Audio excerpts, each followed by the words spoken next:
Hvor meget energi er der i varen? Som du kan se, her har vi krydderboller, og lige her kan du se, at der er 1153 kilojoule i krydderboller. Der er også 273 kilokalorier i. Er der mange kostfibre? Kostfibre, det ser vi...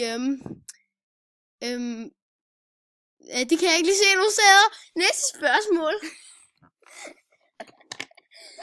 Hvad er der mest af i varen? Jeg tror, det er... Jeg ved ikke, om det er det der energi, eller om det er 51 gram kulhydrater. Er den mere eller mindre sund, end du havde regnet med?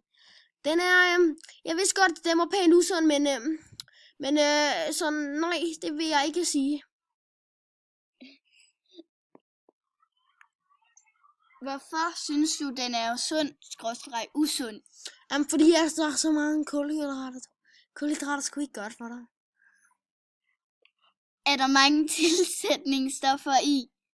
Jeg ved ikke lige, hvad tilsætningsstoffer er. Så næste spørgsmål. Find gerne på flere spørgsmål.